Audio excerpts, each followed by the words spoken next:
Hi, this is Kat Kahn, and I am interviewing Christina Strain, Yes. who's from our Artist Alley at the American Library Association Annual Conference in Anaheim, California, 2012.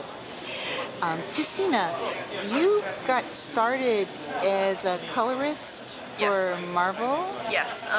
In 2003, when I graduated from Louisiana State University, I got a job at CrossGen Comics for a hot 2 months before they tanked. And then I got really lucky, and my friend who was running Udon at the time got me a job at Marvel. So I worked at Marvel on my first book, Runaways, which I stayed on for 5 or 6 years, and I worked for them for 8 years. I really enjoyed working for Marvel. It was a good time. And now you are doing more independent work. Yes, I got to a point where I had been working on comics I did comics for Marvel, DC, Aspen, CrossGen, a few Image books. I did a few small things here and there, and covers for a few companies. And I got to a point where I knew from the very beginning that I didn't particularly want to do superhero comics, and I just felt like it was time for me to kind of take that leap and write the kind of comics that I want to work on. So now I'm transitioning into writing instead of the art side of things, which has been a very interesting transition. And you have a webcomic right now. My webcomic, The Fox Sister, my friend Jade Ikesi and I started almost a year ago, maybe a little over a year ago, and we have the first chapter printed, and we do 1 page a week because it's a good, relaxed schedule, and we should be done with the whole series by the end of next year because it'll be 4 chapters long, and it's been doing pretty well. I'm very, very pleased because it's very much the sort of thing I want to do, just kind of different stories that have personal meaning for me, and it's been a very enjoyable time not coloring. Now you also have done some art.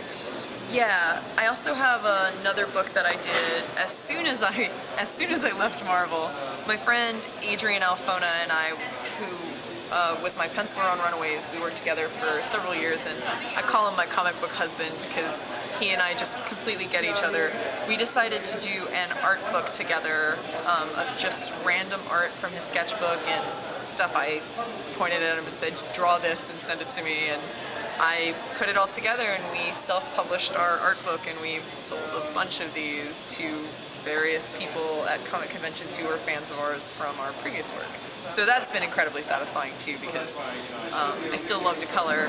I just want to color different things, and he wanted to draw different things, so we were like, girls and cute animals, let's just do a bunch of that. So it was fun. Okay, great. So, have libraries been a part of what you do, how you've grown up, and then in your professional career? Yeah, when I was growing up, I grew up on a military base, so all of my reading, almost all of the books that I read, I checked out from the library in my elementary, middle school, and high school life, like all of that. I started just straight up buying books once I got to college because I would find that I'd enjoy a book and then not want to give it back. So I started buying books, so my bookshelf collection is pretty obnoxious. But I do still, I have a few friends that are librarians, and I still enjoy going to the library. I just find myself wanting to buy the books because I love books so much. I just adore books. I took a bookmaking class, so I just enjoy the feel of a hardbound book and everything, so I have my own personal library at home. Now, Runaways has been a big hit with the young adult librarians. You find that a lot of libraries have that series? I think actually a major part of the success in Runaways, it's interesting because out of all of the books that I've ever worked on, Runaways and Spider-Man Loves Mary Jane, which is another book I did at Marvel, which libraries also were really good about picking up.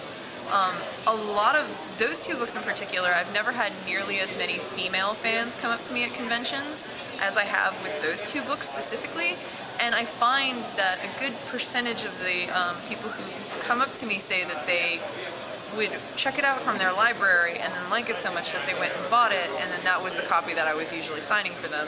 And that made me really happy because it's like, this is the perfect book for a library. It's, you know, it's very teen friendly. It reminds me of the kind of stuff that I liked reading when I was growing up in Asia. It's slightly superhero, but not really, and it's more teen drama and angst. And that was one of the best things about working on that book, that it just kind of, I knew the type of people who were reading it were, you know, a lot of young adults. It had a really good wide audience, and that's the sort of thing I want. I want more people reading comics, getting into comics, and making it less of a niche market. And I feel like Runaways and Spider-Man Loves Mary Jane being in libraries helped that exponentially. It was just, it was good. And we got, I can't remember, but I think we won some awards from various libraries on that book. I believe they made it to like some of the different best lists. Yeah, I think there were a few teen best lists that I made it on, and I can't remember because Marvel was always bad at telling us what we won, except for the one Harvey we won. It's just like, well, we won something? But yeah, that's definitely the crown jewel of my career so far. I love that book. Okay, now is there another comic, not by you, that you would recommend to someone to read? There are a few. As far as like graphic novels go, anything by Craig Thompson, like Blankets, Carnet du Voyage, Habibi, those skew a little older.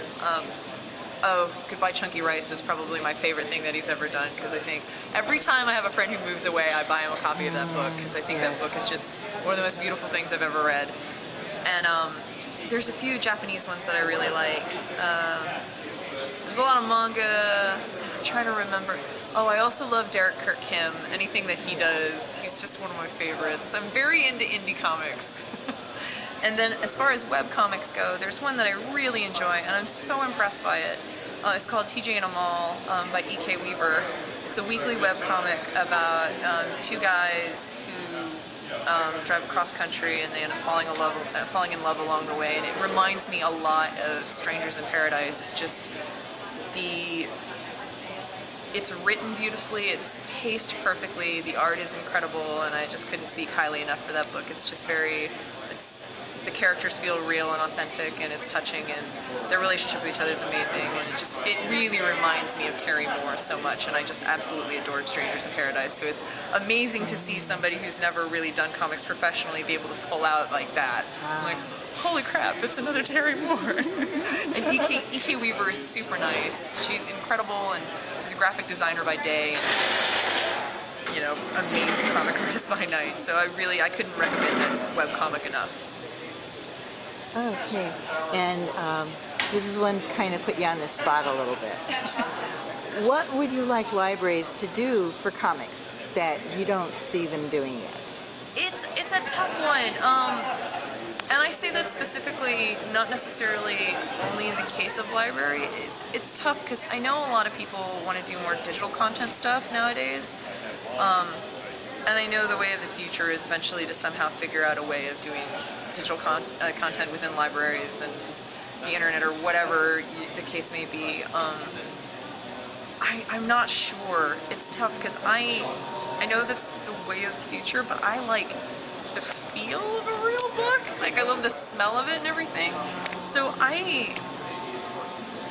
and I guess it depends on the library too. When I go into one, I don't really have a problem with it, but maybe it's just because that's what I'm used to, and I understand. Like, this is a library, you know, I'm getting what I expect, and I just don't know what the future of print is going to be like. So it's hard for me to make those suggestions, just because I have no idea. It's a weird, publishing in general right now is going through such a weird transition, and I'm trying to do what I can for myself and the stories that I want to tell, and I feel like webcomics are a good route to go to get as many people to read it as possible, but I still print it because I like the printed content. So I'm not really sure. I know that it would be nice to see libraries that are probably a little more, skewing a little more towards younger audiences, just to kind of get more people in. But And I would definitely, I know that there are a lot of younger people who like to read graphic novels, and they'll go to a library and get it if they can get their hands on it. So I would definitely like to see bigger graphic novel sections, but that's a tough one to answer, and I wish I had a better Yeah, I response. told you I was going to put you on the spot.